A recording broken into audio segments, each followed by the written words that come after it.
अभी सुन रहे हैं प्रभात खबर का संपादकीय प्रभात। दिन है गुरुवार, तारीख है 4 मई 2023। विषय है गवर्नमेंट ई मार्केट प्लेस एक बहुमूल्य रत्न। यह आलेख लिखे हैं पीयूष गोयल, जो केंद्रीय वाणिज्य एवं उद्योग मंत्री भारत सरकार के हैं। गवर्नमेंट ई मार्केट प्लेस यानी GEM ने वित्त वर्ष 2022-23 के अंत में एक ऐतिहासिक उपलब्धि हासिल की। इसके माध्यम से केंद्र एवं राज्य सरकारों, विभिन्न आधिकारिक एजेंसियों, सार्वजनिक क्षेत्र के उपक्रमों और सहकारी समितियों ने किसी एक वित्त वर्ष में 50 लाख ऑनलाइन लेन देन के जरिए 2 लाख करोड़ रुपए यानी 24 अरब डॉलर से अधिक मूल्य की वस्तुओं एवं सेवाओं की खरीद की। यह समावेशी विकास, पारदर्शिता, दक्षता और भ्रष्टाचार मुक्त शासन के प्रति प्रधानमंत्री नरेंद्र मोदी की वचनबद्धता का एक उत्कृष्ट प्रमाण है। GEM सही अर्थों में एक रत्न है। इसने पुराने पड़ चुके आपूर्ति और निपटान महानिदेशालय का स्थान लिया है।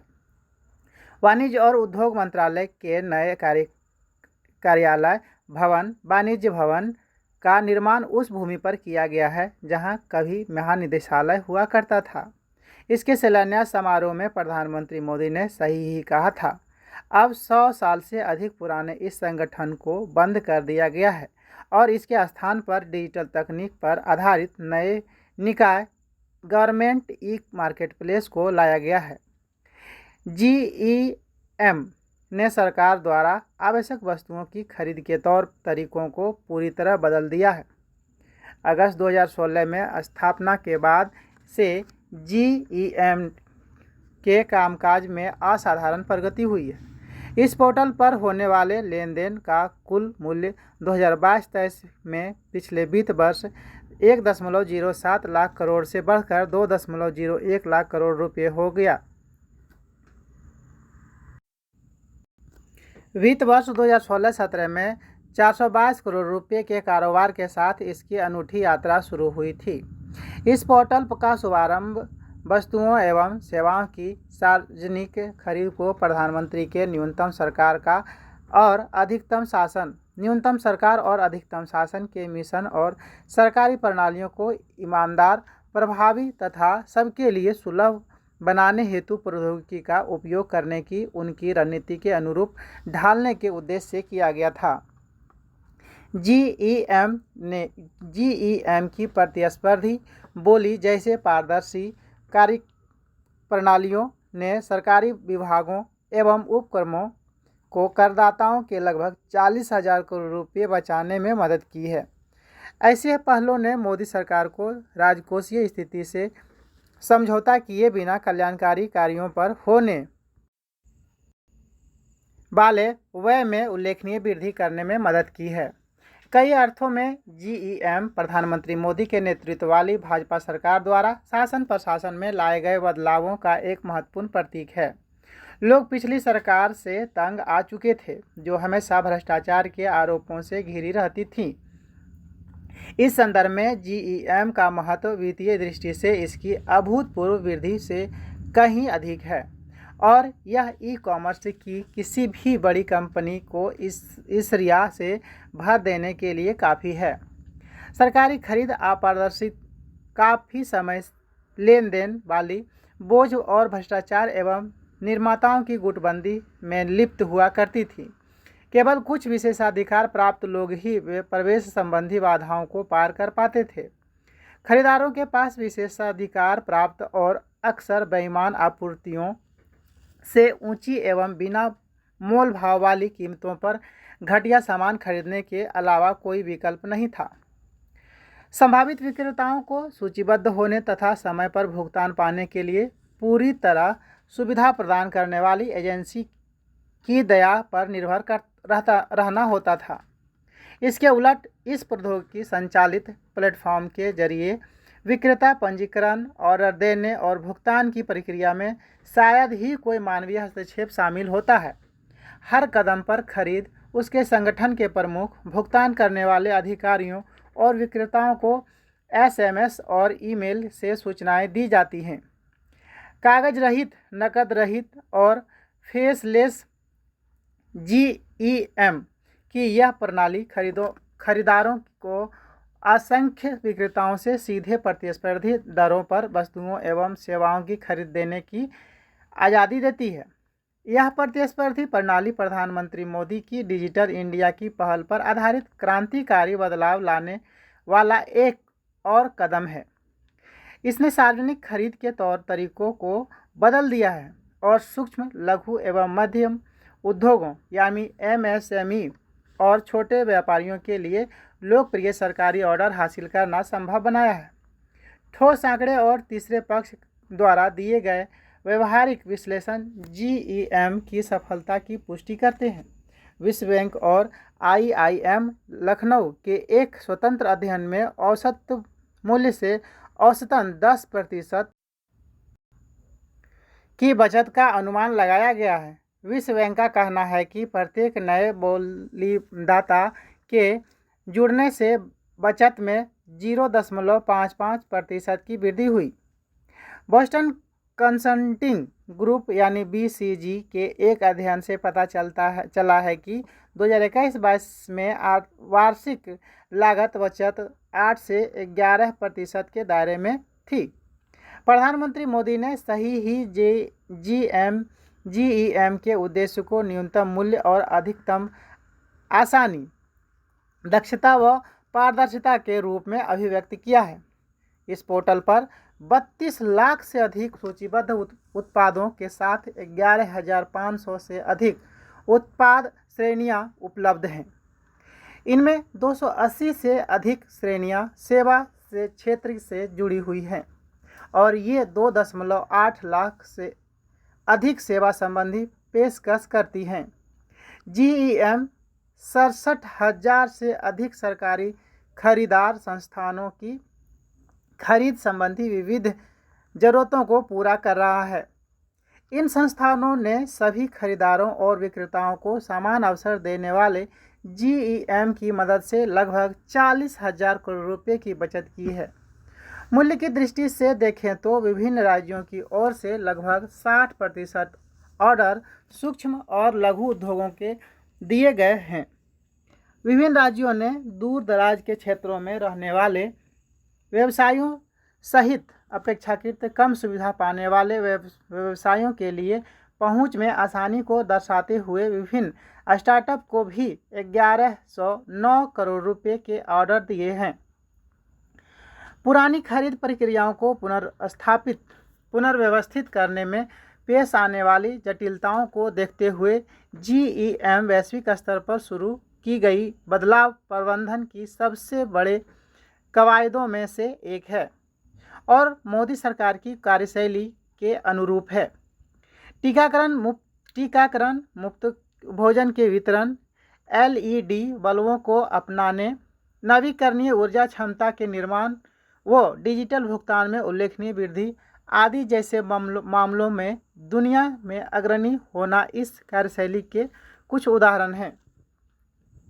इस पोर्टल की परिवर्तनकारी सफलता पूरी अर्थव्यवस्था के लिए शुभ संकेत है, क्योंकि यह रत्न अमृत काल के दौरान क्षमता और विश्वसनीयता को बढ़ा रहा है, खासकर तब जब भारत प्रधानमंत्री मोदी के निर्णायक और दूरदर्शी नेतृत्व में 2047 तक एक विकसित देश बनने की राह पर अग्रसर है। अगला आलेख है UGC की पहल। हमारे विश्वविद्यालयों और उनके अधीनस्थ महाविद्यालयों एवं संस्थानों में अध्यापकों और कर्मियों की भर्ती में अनेक समस्याएं हैं। सबसे बड़ी मुश्किल तो यह होती है कि सही समय में जानकारी न होने की वजह से बहुत से अभ्यर्थी कई जगहों पर आवेदन ही नहीं कर पाते हैं। इसके समाधान के लिए विश्वविद्यालय अनुदान आयोग यानी UGC ने उल्लेखनीय पहल की है। आयोग के अध्यक्ष प्रोफेसर M जगदीश कुमार ने बताया है कि सभी केंद्रीय विश्वविद्यालयों में भर्ती की पूरी प्रक्रिया अब एक समर्पित वेब पोर्टल यानी CEU चयन के माध्यम से संचालित की जाएगी। इस पोर्टल पर रिक्तियों और विज्ञापन की सूचना तो होगी ही, साथ ही परीक्षा और साक्षात्कार के लिए चुने गए लोगों को इसके मार्फत सूचित भी किया जाएगा। इस पोर्टल पर जो भी संस्थान होंगे उनमें आवेदन के लिए एक ही खाते से लॉग इन किया जा सकेगा।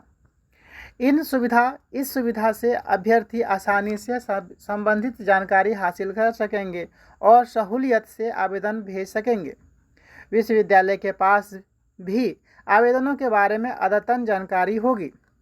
आवेदन छांटने वाली समिति की टिप्पणियों को भी इस पोर्टल पर दर्ज किया जा सकेगा।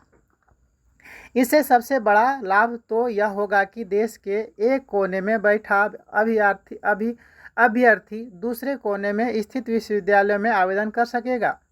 यूजीसी के विश्वविद्यालयों के नियमन की शीर्ष संस्था है, पर केंद्रीय विश्वविद्यालयों को समुचित स्वायत्तता भी प्राप्त है। वे अपने संस्थान की भर्ती प्रक्रिया को अपने नियमों एवं निर्देशों से संचालित करने के लिए स्वतंत्र हैं। आयोग के प्रमुख ने यह भी रेखांकित किया है कि इस पोर्टल से उनकी इस स्वायत्तता पर कोई प्रभाव नहीं पड़ेगा। उल्लेखनीय है कि यूजीसी ने कुछ समय में से पठन पाठन को जटिल तकनीक से जोड़ने, क्रेडिट व ग्रेड प्रणाली को सरल बनाने, अध्ययन सामग्री को जटिल रूप में मुहैया कराने, वांछनीय योग्यता में सकारात्मक बदलाव करने से अनेक ठोस उपाय किए हैं। यह अक्सर देखा गया है कि अनेक विश्वविद्यालयों के अपने पोर्टल सुस्त गति से काम करते हैं और उन पर अद्यतन जानकारी भी नहीं होती है। CU चयन पोर्टल से इस कमी को दूर किया जा सकेगा। राज्यों के अधीन चलने वाले विश्वविद्यालयों की बहुत बड़ी संख्या है। साथ ही देश में निजी विश्वविद्यालय भी बहुत हैं। इन संस्थानों को यूजीसी के साथ मिलकर प्रस्तावित पोर्टल में भागीदारी करनी चाहिए। इस प्रयास से वैसे प्रतिभाशाली अभ्यर्थियों को की सेवा का लाभ भी बहुत से संस्थान उठा सकेंगे, जो कुछ विश्वविद्यालयों में भर्ती के लिए लंबे समय तक प्रतिरक्षी रहते हैं और तदर्थ अध्यापक के रूप में काम करते हैं। अगला आलेख है समृद्ध झारखंड के लिए स्वस्थ झारखंड आवश्यक। यह आलेख लिखे हैं प्रकाश कुमार सिंह, जो निदेशक सीरम इंस्टीट्यूट ऑफ इंडिया के हैं। सिविल सर्विसेज डे के अवसर पर बीते 21 अप्रैल को झारखंड के सिविल सेवा अधिकारियों से संवाद में मुख्यमंत्री हेमंत सोरेन ने कहा, झारखंड बने हुए 20 वर्ष से अधिक हो गए, मगर राज्य देश के पिछड़े राज्यों में ही आता है। यह जिम्मेदारी और चुनौती सबके समक्ष है कि कैसे हम इसका सामना करें। झारखंड का गठन इस सपने के साथ हुआ था कि संसाधन संपन्न यह प्रदेश अग्रणी राज्यों में अपनी जगह बनाएगा, लेकिन प्रदेश के मुख्यमंत्री खुद यह स्वीकार कर रहे हैं कि ऐसा नहीं हो पाया। ऐसे में सभी को आत्ममंथन कर आगे की राह तलाशने की कोशिश करनी चाहिए। किसी समाज या राज्य की प्रगति का एक पैमाना यह होता है कि स्वास्थ्य के मोर्चे पर उसकी स्थिति कैसी है। शास्त्रों में भी स्वास्थ्य को सबसे बड़ा धन बताया गया है। इस लिहाज से देखें तो स्वस्थ समाज ही समृद्ध समाज बन सकता है। इस संदर्भ में प्रधानमंत्री नरेंद्र मोदी का स्वस्थ भारत का आह्वान प्रासंगिक लगता है।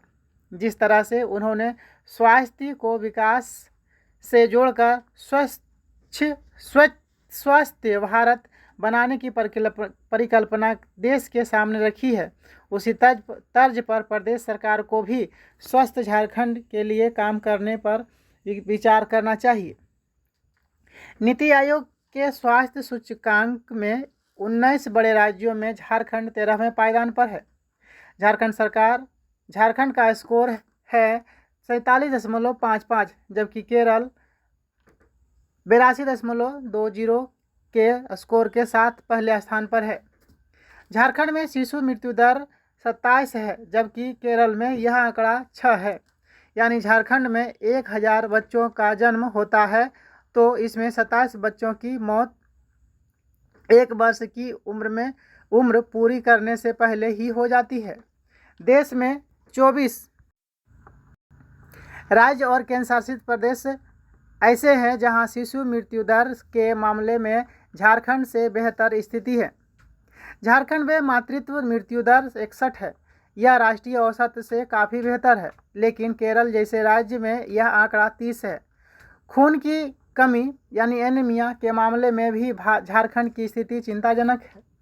राष्ट्रीय परिवार स्वास्थ्य सर्वेक्षण 5 के आंकड़े बताते हैं कि राज्य में 6 माह से 59 महीने आयु के वर्ग के 67.5% बच्चे एनीमिया से ग्रसित हैं।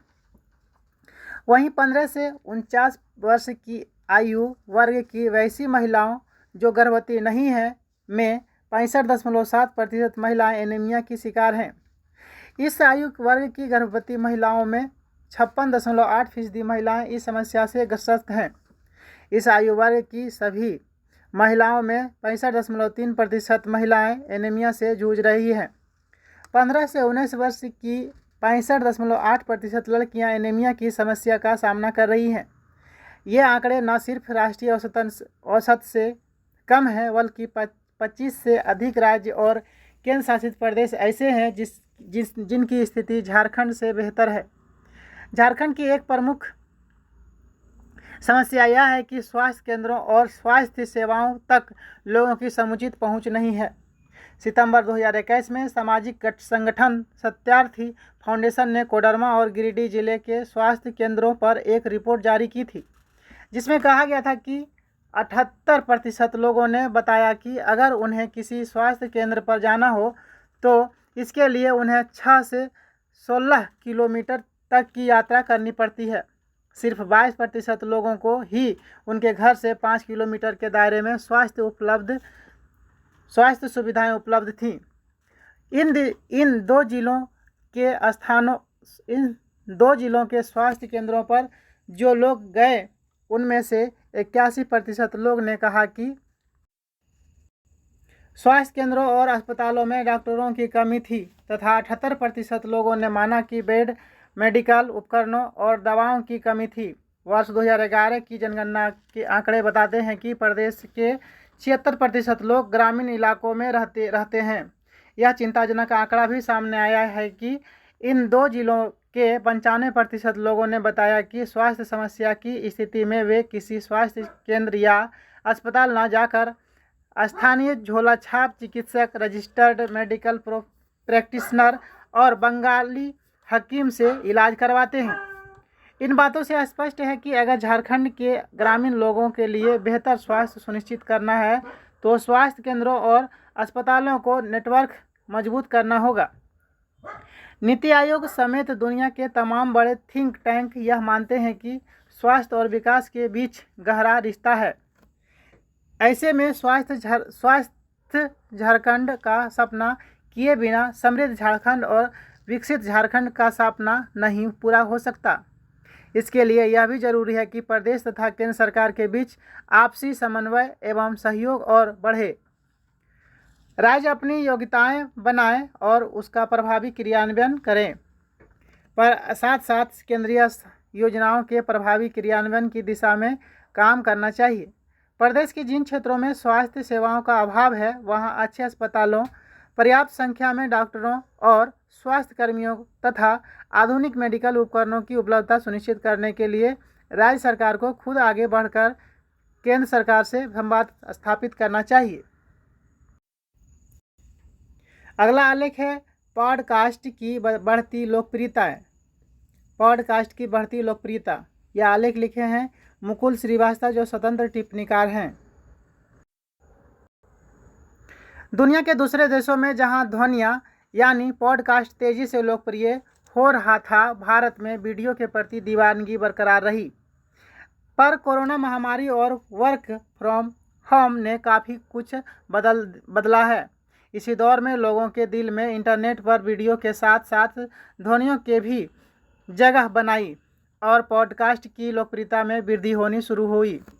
भारत के विविधता वाले बाजार में पॉडकास्ट एक शहरी प्रवृत्ति बनकर रह गया था और इसके बाजार में जितनी तेज़ी से वृद्धि होनी चाहिए उतनी नहीं हुई। इसका बड़ा कारण इन ऑडियो स्ट्रीमिंग प्लेटफॉर्म ने इंटरेक्टिविटी का खासा अभाव था। इंटरनेट की तेज़ दुनिया में अब कोई प्रतीक्षा करना नहीं चाहता, इसलिए पॉडकास्ट को वे लोकप्रियता नहीं मिल पा रही थी।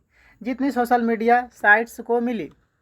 जबकि ध्वनियों का मामला इंटरनेट के एक आम उपभोक्ता के लिए वीडियो के मुकाबले ज़्यादा सरल है और इसमें डेटा की कम खर्च होता है।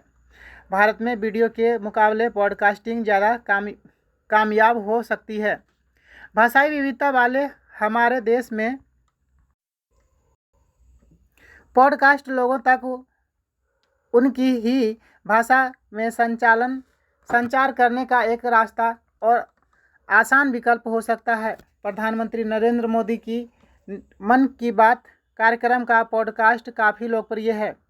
पॉडकास्ट की सबसे बड़ी खूबी है इसकी ग्लोबल रीच, यानी अगर आप कुछ ऐसा सुना रहे हैं जो लोग सुनना चाहते हैं तो किसी चैनल को लोकप्रिय होते देर नहीं लगती।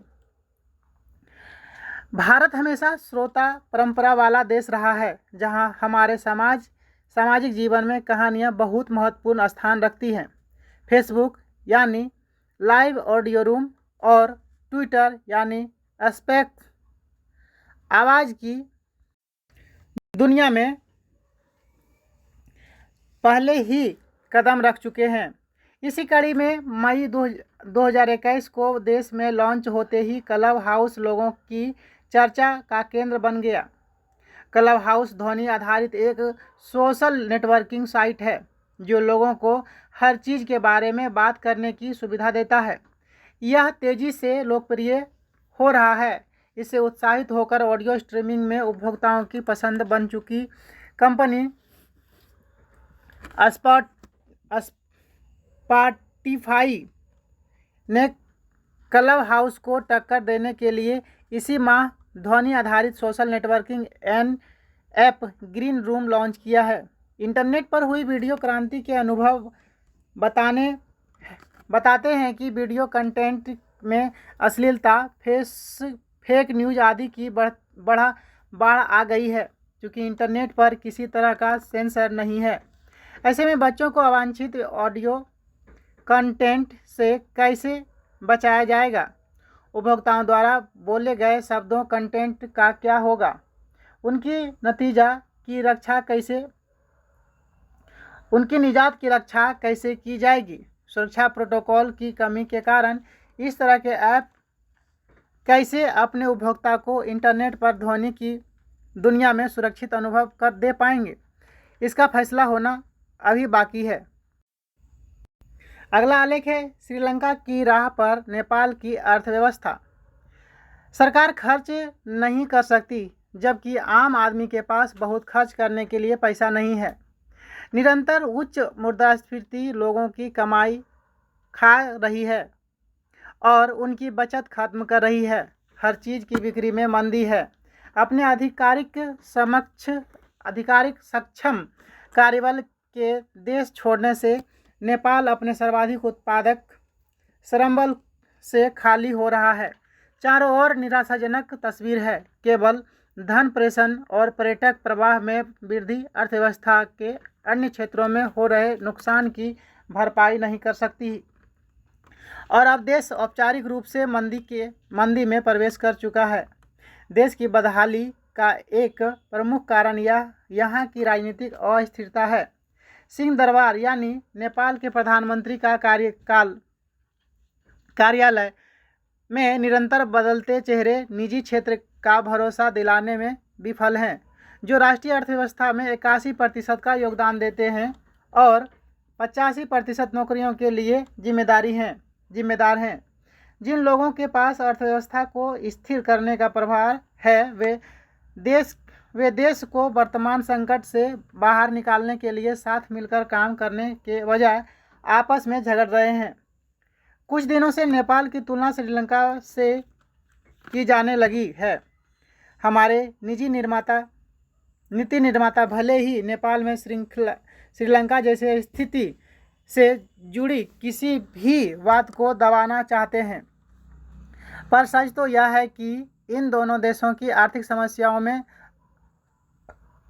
अद्भुत समानताएं हैं। श्रीलंका का आर्थिक संकट विदेशी मुद्रा भंडार में तेजी से कमी के कारण शुरू हुआ था। नेपाल का जिस तेजी से आयात बढ़ रहा है और निर्यात में कमी आ रही है, उसे देश के विदेशी मुद्रा भंडार खत्म होने में देर नहीं लगेगी और श्रीलंका की ही तरह कई नेपाली भी अपनी मामूली कमाई से रोजमर्रा की चीज़ें खरीदने के लिए संघर्ष कर रहे हैं। अगला आलेख है बेटियों को मिले उचित मान सम्मान। खिलाड़ियों पर देश को मान होता है, लेकिन दुर्भाग्य की बात है कि महिला पहलवानों को दिल्ली के जंतर मंतर पर धरना पर बैठना पड़ा। हालांकि उन्हें जीत मिली और दिल्ली पुलिस ने प्राथमिकी दर्ज की, लेकिन यह गंभीर मसला है कि खिलाड़ियों के साथ यौन उत्पीड़न हुआ।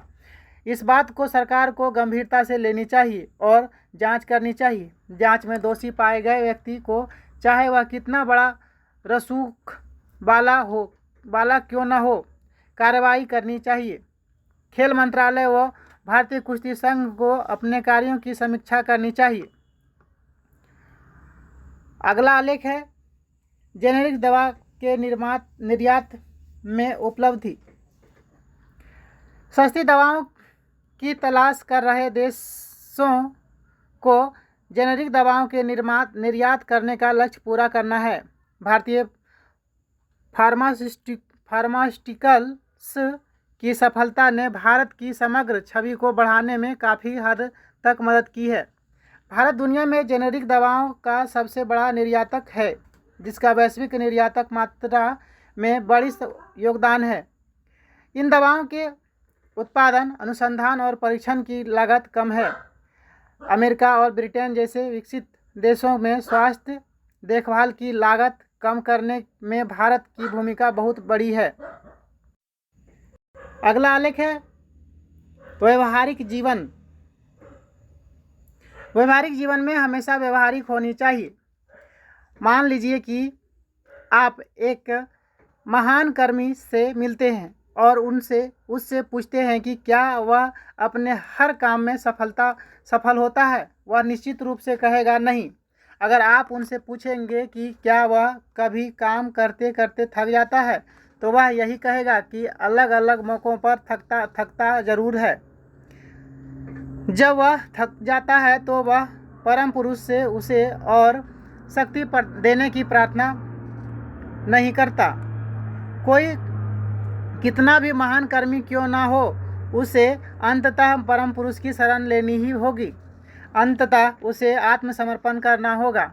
इसी तरह ज्ञानी अक्सर ज्ञान की निरंतर खेती से थक जाता है। कभी कभी लंबे समय तक सोचने के बाद मस्तिष्क वश और काम करने से इनकार कर देता है तथा किसी के आंतरिक विचारों को लागू करना कठिन हो जाता है। उस समय क्या होता है, ज्ञान हार मान लेता है और अहंकार के पास समर्पण के अलावा कोई चारा नहीं रहता। अंत में व्यक्ति को याचना करने के लिए मजबूर किया जाता है, हे परम पुरुष, कृपया मेरी मदद करें, कृपया मेरी प्रतिष्ठा को बचाएं। कुछ तथाकथित भक्त जिनके पास वास्तविक भक्ति नहीं है, दूसरों को धोखा देने के लिए भक्त होने का ढोंग करते हैं। भक्ति विहीन व्यक्ति मशीन के समान होता है जब और कोई आनंद नहीं है। वह केवल भागों का यांत्रिक मोड़ है। आनंद में रहित हृदय रेगिस्तान की तरह बंजर होता है। जब कोई रेगिस्तान की रेत की तरह सूख जाता है तो वह चिल्लाने का मजबूर हो जाता है, हे भगवान मुझे बचाओ, मुझे रेगिस्तान की चिल्लाती गर्मी से बचाओ। जब लोग थक जाते हैं तो वे कहते हैं मैं और कुछ नहीं कर सकता। ऐसी स्थिति में वे केवल परम पुरुष की शरण ले सकते हैं। इसे शरणागति कहा जाता है। यहाँ आश्रय का अर्थ यह है कि अन्य सभी वस्तुओं के बहिष्कार के लिए परम पुरुष पर 100% निर्भरता। जब सभी गतिशीलता परम पुरुष के में समाप्त हो जाती है तो इसे शरणागति कहा जाता है। जब शरणागति होती है तो कहा जाता है कि उसने अंतिम उपलब्धि हासिल कर ली है। आपको इस परम सत्य को स्मरण हमेशा करना चाहिए। इसी के साथ आज का संपादकीय प्रभात समाप्त होता है।